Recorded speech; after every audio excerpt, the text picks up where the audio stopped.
Hey guys, how you doing? This is Manga, etc. and I'm here today to bring you another movie review. This time the movie is One Piece Film Gold. Gold! There's the G. So just a quick reminder of the plot of this movie. The Straw Hat Pirates, our love and favorite pirate crew, they end up on villain's territory. Now this villain has a mega ship. If, or you could, it's also similar to a cruise ship, but in the movie it's described as a small island. And the reason why I say it's like a cruise ship because it is in fact a ship, but just like a cruise ship, it has casinos, cinemas, restaurants, bars, etc. Everything you'd find on a cruise ship, I'm pretty sure you'd have found on Grand Treasures cruise ship. So that's why I described it as such. But the Straw Hats end up on their ship, get into a little bit of gambling, a bit of Las Vegas. The Straw Pirates meet Las Vegas going on there. They make a bit of money, and then next thing you know, the villains of this movie have tricked them into debt. They take Zoro captive. Zoro is missing for a high majority of this movie. Nami is able to convince Gil Terezo, to give them some time to make up the money, earn the money, whatever. And they use this time to not only try to think of a plan to steal Gil Terezo's money, he's got a big safe in there where all his money stockpiled, but also, just defeat him, or as Leaf would say, kick his ass. And yeah, that's exactly everything. That's essentially the plot of the movie. The plot is simple. Not gonna lie to you, it is a very simple plot, not mind-boggling, no outstanding plot twist in this movie. It's a very simple plot, but there's nothing wrong with that. I think it was a good plot. So the next thing I'm going to talk about is Gil Terezo, the villain of this movie, who ate the Go no Mi, aka the Gold fruit, and now he can manipulate gold. Now, I think he was a good villain for the movie. Smart. He had this playful side that all villains have, when they're sparing of their enemy, toying with them, not willing to just deal with them straight away. Gil had that, like closer villains do. But I can excuse it within this movie because on the side of being like the villain of the movie, his really main role, as he says, he's an entertainer. Everything he does within this movie is for the sole purpose of profiting off of it. We know he likes money, so everything he does within this movie, sparing Zoro's life, sparing the Straw Hats' lives, it was all because there was money to be made from the situation. He is in fact in his casino. The highlight of his Grand Terrazzo ship is the casino. So there's lots of gambling stuff. So if he can put an event that people will gamble on, or just people will pay to watch, why not? So he does that. Plus, very smart guy. Like I said, he can manipulate gold, and as people enter his ship, he has gold particles sprayed across them. From there and then, they're putty in his hand, so to say. He can manipulate gold, so that's how essentially he captures Zoro. You've seen the movie. Once the gold particles is on anybody, the putty in Grand Treasurer's hand. So he can afford to play because he's thought things through. He plans. It seems like he plans well ahead. The only reason I think that he does, in fact, lose in this movie is because he didn't know about Karina. I think that was her name, going to betray him. If he knew about that, he could have done something to prevent the Straw Hats being able to take over the ship, essentially. So nobody is without fault, and there's only two faults that I found with Terezzo just throughout the whole course of the movie. One of them's not too bad, I guess, it's just a personal preference, but the other one is definitely something that shouldn't have been the case. So the first one that I just want to talk about is his whole backstory. Now, I don't think there was anything wrong with the backstory. I just don't like how the producers, the editors, not the editors, the producers, the script writers, and such has dealt with it, because for me, it felt like it was covered in a 5 minute time slot. At the very end, towards the very end of the movie, that's when we get Teresa's backstory. We see what's motivated him to become the man he is now. Now, for me, like I said, it felt like it was covered within 5 minutes maximum. Because of that, I really do not feel that I learnt a lot, because most of it was just clips here and there. So you had to kind of piece together for yourself. Yeah, it's just because of that, and because it was covered in the last bit of the movie, I'm like, so what? Oh well, it was hard for you to feel for the guy, because, like I said, it was covered within a short time frame at the very end of the movie. I do believe that this is something that should have been covered throughout the entirety of the movie, similar to the Karina and Nami story, which was covered throughout the movie, or at least a decent part of it, definitely more than Teresa, where you see all the flashbacks and all the different bits where you think, oh my gosh, Karina betrayed Nami, and then no, it turns around and flips it. It's actually no, Karina in fact saved Nami.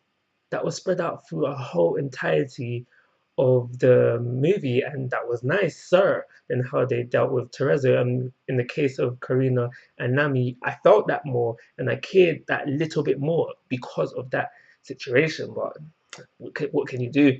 The other thing I just want to talk about was he was too weak. He was too weak, and again, there's no excuse for that. They could have made him as strong as he wanted to be.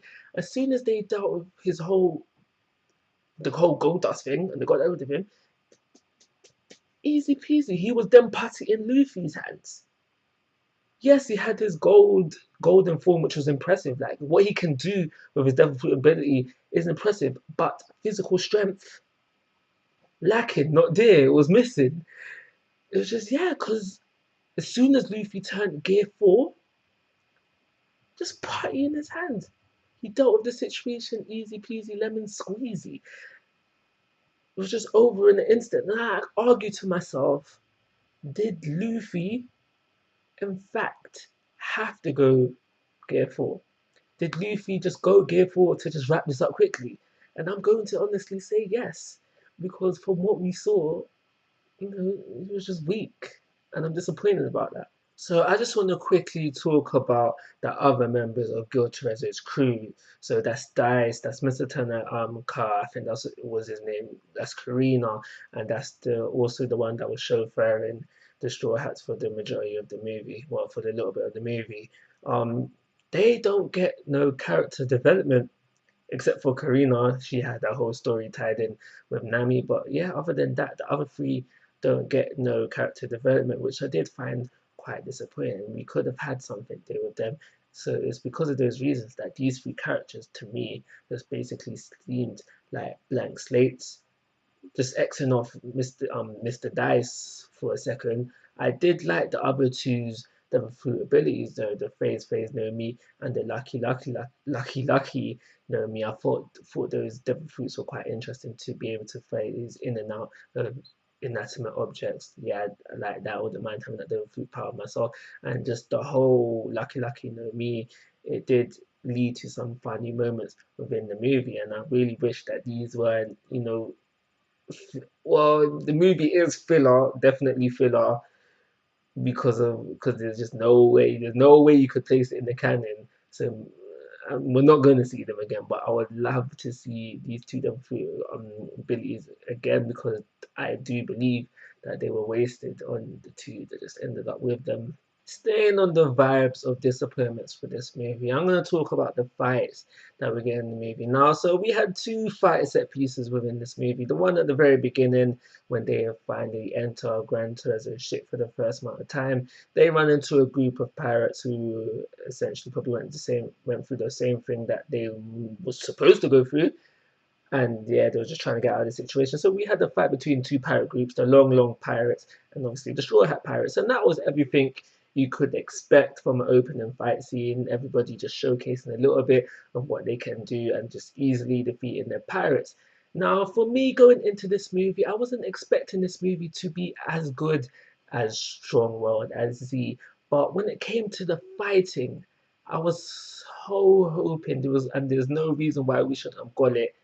It's the same style, directing style that happened in Z, with the whole, I call it the 360 angles, where just in the fights we was just following them around and around in all different motions. And I thought we was gonna get that. It looked like from the beginning fighting set piece we was gonna get that. So I was excited. I was like, yes, I can't wait until the final fights at the end of the movie. But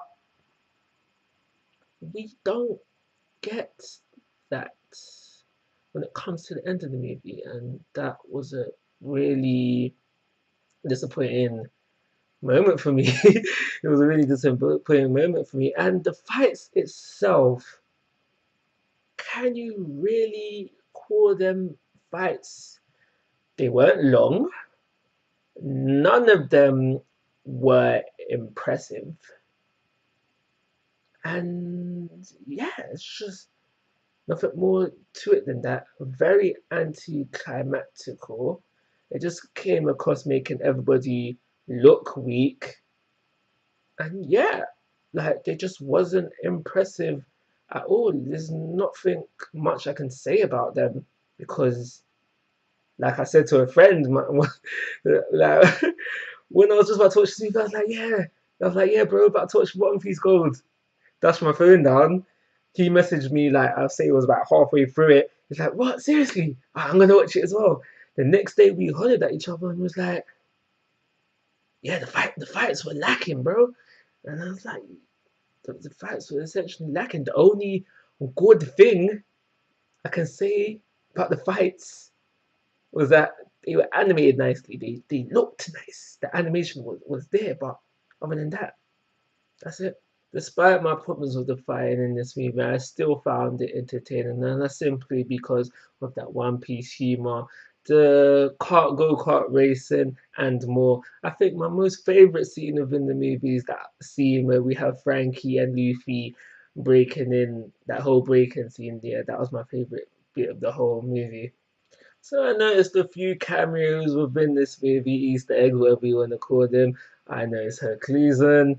I noticed the invisible guy from Philip Parker. His name is escaped me right now, and also the cook from the Sea Train who Sanji fought. His name has also escaped me right now. If you noticed any more that I missed, let me know in the comment section. I also did notice not a One Piece Easter egg, but in fact a Nintendo Easter egg with the whole go-kart, similar to Double Dash, Mario Kart Double Dash. I did notice that as well thrown in there. So just before I wrap things up, I want to talk about 2 or 3 more things. The first thing is Rise Max, the whole guy from the Revolutionaries. Now he was in this movie. Yes, I know this movie is filler, but do you think we can see him within the canon storyline? I don't think it's impossible. If you look at a few things that are portrayed told to us throughout the movie, yes, it was he made an appearance at the end of Dressrosa, but for argument's sake, he did have the mask covering his face, so it could have been someone else. But that was revealed within this movie. We didn't know, even as I'm forgetting, that Spandam had also joined CP0. That was revealed within this movie. So why can't we have a revolutionary character revealed to us within this movie? Regardless of that, though, what did you think of the character? For me personally, I don't really care if he becomes canon because in this movie he didn't do nothing to make me like the character. He just seems like a standard, average, fairly weak actually. He didn't even display knows what haki is, we didn't display it kind of character. So I kind of was in this movie as well. Exactly though he played the role exactly as I thought he would be. I didn't think it would be a major part of the story. He was in fact in his office. He made one phone call, and that was it for the movie. We also had Sabo and Lucci also within the movie. They didn't do much either. Sabo made, I think they both kind of made a solo appearance, and then they had the fight that was completely glossed over, probably pissed off a lot of fans, but yeah, that was the whole point. So when it just comes to Akainu, Sabo, and Lucci, I honestly do believe that they were put in the movie, put in the trailers to get fans hyped up, to get them gassed, to get them like, yeah, gotta see this movie on the big screen, only for them to just play a minor role on screen. So fair play So, you know, to the animators, to the producers, to the marketing team, and all that, they knew what they was doing. What you did essentially pissed off a whole load of people in the process. So I'm just gonna summarize and then bring this to a close. I think this movie had a nice, simple plot, which I did like. It was entertaining throughout the whole movie, and for me, the only major letdown of this movie was the fighting scene. So for me personally, for those reasons, it literally just scrapes, literally a 3-star rating, and I'm going to call it a review. Like always, guys, I'm asking for your thoughts and opinions. If you haven't already, please subscribe to my YouTube channel. But most importantly, take care. Have a nice day.